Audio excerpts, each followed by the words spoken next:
The next thing in cold calling would be door knocking.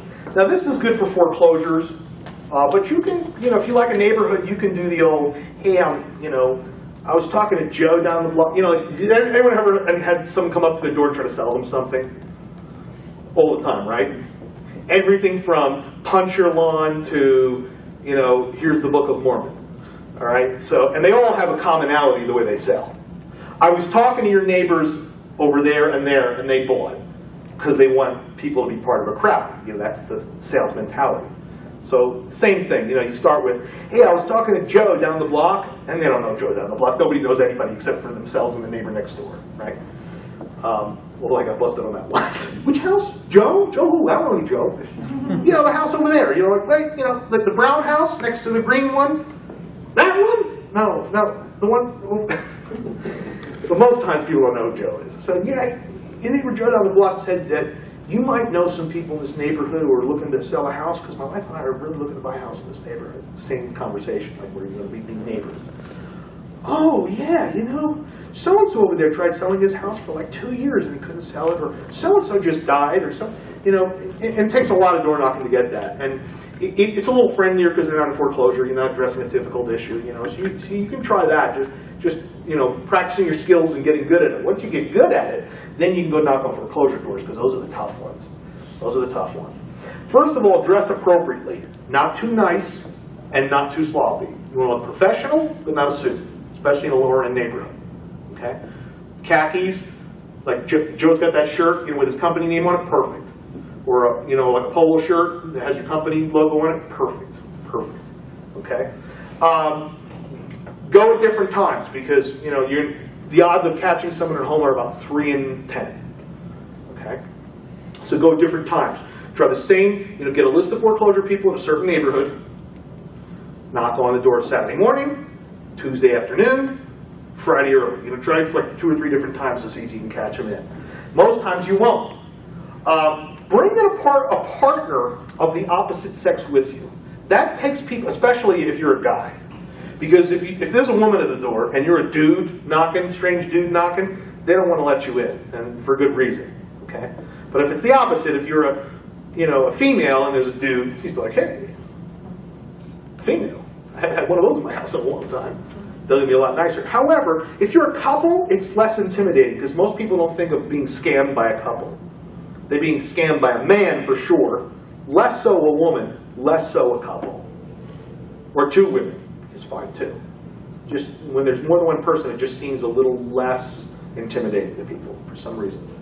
Okay, so if you're a dude and you don't have a wife, hire an escort or something, or joking. Just hire a not very good-looking escort. Just one that's passable for your wife, because it'll be cheaper.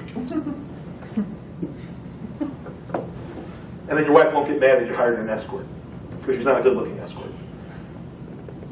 Have a handout ready, something to hand them. I found that as soon as I open they open the door, if I have something in my hand, they're curious as to what it is. And some people do the business card. I don't know. Most people, you don't want to distract from what you're saying because they're going to look at your business card. But one of the things I found very effective is I had used to go door knocking with a foreclosure timeline. And it was just on a legal size paper. It was laminated and had like the stages of the foreclosure process. And I had it in my hand, and I'd say, first of all, if you knock on the door and say, are you Mr. Smith? I understand you're in foreclosure, and we'd like to help out. 9 times out of 10, they're going to deny it. They're embarrassed. You just embarrassed them, and they're going to say, no, I got that taken care of. I don't know what you're talking about. That's not a problem.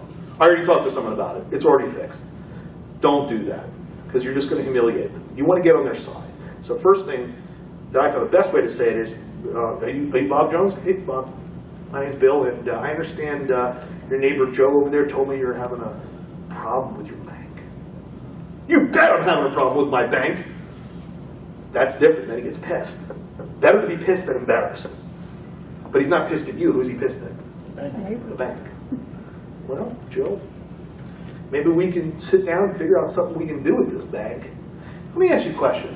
Has anyone ever explained the foreclosure process to you, like the timelines? And I flip it over and it says, and all the different options you have. And just as he starts to peek, I put it into my bag.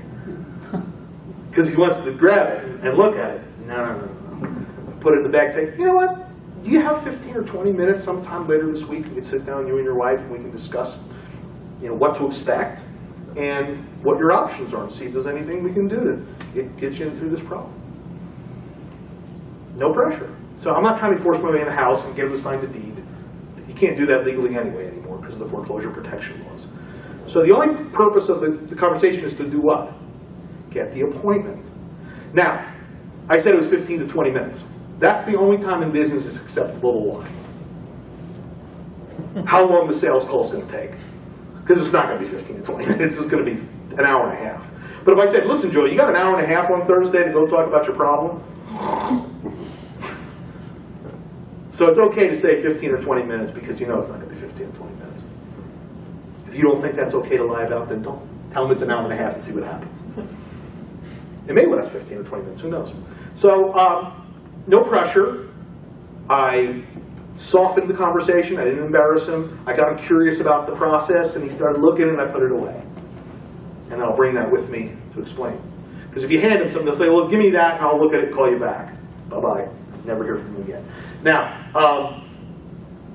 how to memorize pitch, though.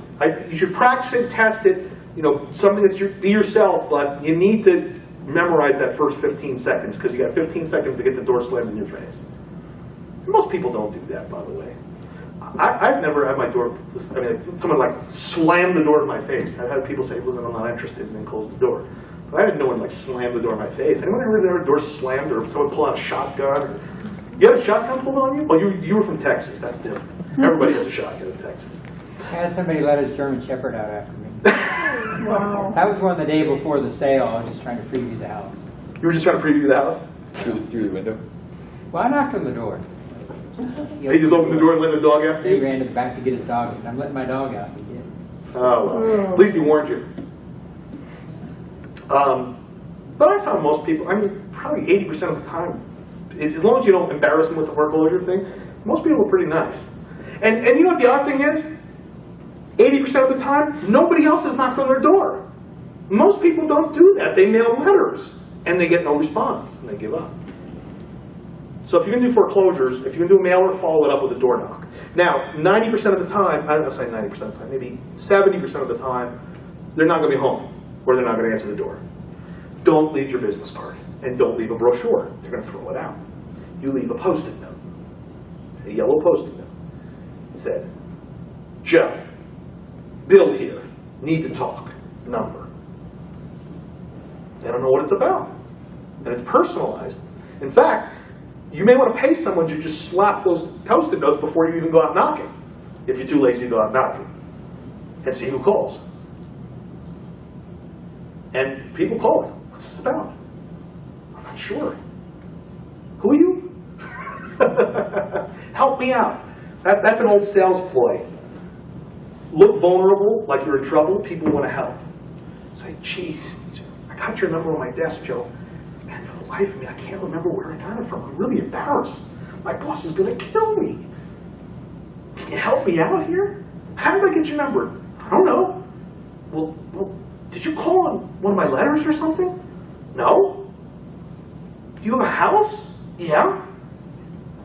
You had a problem with your bank? Yeah. Oh, help me out here. Did we talk? And all of a sudden he's helping you out, he's talking to you, and he feels bad for you because you're the victim in distress.